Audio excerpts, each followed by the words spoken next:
मैं वारिस पठान एक सफर का 12 साल से एक छोटा सा कार्य करता हूं। मुझे इस सफर में 12 साल हो गए अल्हम्दुलिल्लाह, और मुझे फक्र है कि मैं ऐसी जमात के साथ जुड़ा हूं कि जिसके कायद हमेशा हक बयानी की है।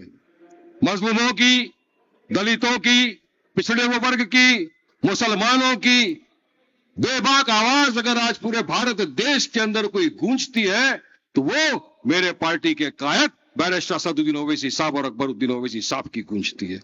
ये मेरे लिए फक्र की बात है कि ऐसी पार्टी के साथ हम जुड़े हैं। अल्हम्दुलिल्लाह, ये उन तमाम लोगों के लिए जो मजलिस से दिलो जान से मोहब्बत करते हैं कि देखो आज पार्टी कहां से कहां पहुंच रही है। आज अल्हम्दुलिल्लाह पूरे भारत देश में आप देखिए हर तरफ मजलिस का आपको परचम दिखेगा।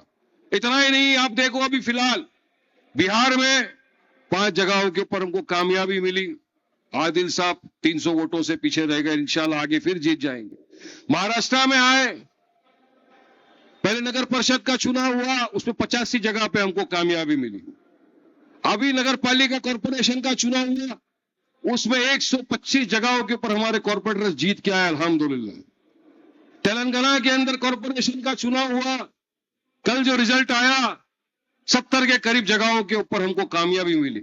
यानी एक मजलिस पूरी तरह से पूरे देश के अंदर बढ़ती जा रही है अल्हम्दुलिल्लाह। और यकीन मानिए, अब ये तो सिर्फ एक झांकी है। जैसे कुछ दिन पहले अकबर साहब ने बोल दिया, मिस्टर योगी आ रहा हूं मैं यूपी को। साहब तंबू में घबराहट पूरा। मैंने कहा ये तो झांकी है, पूरा यूपी बंगाल अभी बाकी है इंशाअल्लाह। वहां भी आएंगे, झंडा गाड़ेंगे, फैल रही है जमात सब तरफ। ये आपकी मोहब्बत का, आपकी दुआओं का असर है जो इतने बरसों से आज मजलिस यहां तक पहुंच रही है। आगे दुआ है वारिस पठान की कि इंशाअल्लाह ताला आज तो इतने कॉर्पोरेटर जीते हैं, एक दिन वो आएगा कि स्टेज को हमको डबल टिबल टुकड़ा बनाना पड़ेगा और कॉर्पोरेटर जीतेंगे और हमारे एमएलए जीतेंगे और एमपी जीतेंगे और इंशाल्लाह पूरे देश भर के अंदर मजलिस का परचम लहराएगा। देखो, वारिस पठान की जुबान में तासीर हो ना हो, वारिस पठान की दुआ में बहुत तासीर है अल्हम्दुलिल्लाह। याद रखना, दुआ है ये।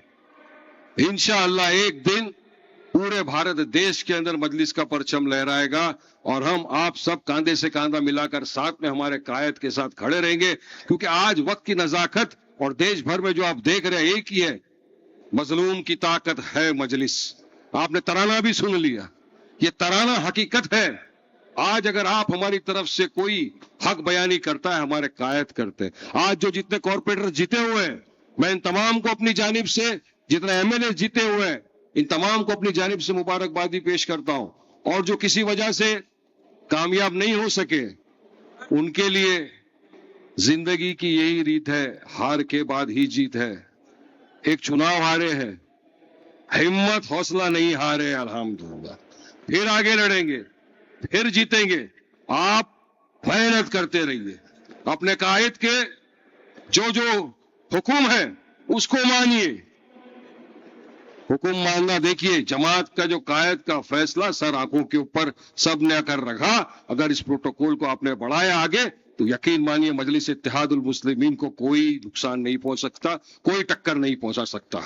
आज सबकी अंदर तबियत में घबराहट हो चुकी है कि मजलिस को देखा जा रहा है एक ऐसी पार्टी की तरह कि जो वाकई में लोगों के दर्द में कांधे से कांधा मिलाकर खड़ी है, लोगों का विकास करने में यकीन रखती है, लोगों को हिस्सेदारी दिलाने में यकीन करती है, पॉलिटिकल एम्पावरमेंट करने में यकीन रखती है। अगर ऐसी कोई जमात है तो जमात है मजलिस इत्तेहादुल मुस्लिमीन। और ऐसा कोई कायद है जो सड़क से लेके संसद तक हक बयानी करता है और हमको नेता बनाने के लिए जो आए हिस्सेदारी की बात करते, कोई और नहीं, मेरा आपका कायद बैरिस्टर असदुद्दीन ओवैसी साहब है। ये मजलिस की ताकत है, ये मजलिस है। लेकिन हमको आपको भी एक प्लेटफॉर्म पे आना होगा, एक इत्तेहाद पैदा करना होगा, मुत्तहिद होना होगा। जब हम सब एक परचम तले आएंगे तो यकीन मानिए इंशाअल्लाह ताला मजलिस को हराना मुमकिन ही नामुमकिन हो जाएगा इंशाअल्लाह। और आपको हमको एक होना, हम सबको एक परचम तले आना है। मुझे यकीन है इंशाअल्लाह करेंगे آج بہت سے لوگوں کو ہم کو سننا ہے, ہم کو اکبر صاحب کو سننا ہے, ہم کو اسد صاحب کو سننا ہے. اس لیے میں بس تمام سے, آپ یہاں آئے سب, مجھے بولنے کا موقع دیا جماعت نے, میں تمام کا بہت بہت شکریہ ادا کرتا ہوں. میرے قائد اسد اویسی صاحب, اکبر اویسی صاحب کا میں تہ دل سے شکریہ ادا کرتا ہوں کہ جنہوں نے موقع دیا ہم کو کہ آج اتنے بڑے منچ سے ہم آپ کے بیچ میں وارث پٹھان مجلس کا ایک چھوٹا سا گراس روٹ لیول کا ورکر آپ کے بیچ کھڑے ہو کے بات کر رہا ہے, جس کی گل پوشی کی گئی. میرے لیے بہت فخر کی بات ہے. آپ تمام نے مجھے بولنے کا موقع دیا. اللہ آپ کو تمام کو خوش رکھے, آباد رکھے. شکریہ. السلام علیکم رحمۃ اللہ وبرکاتہ.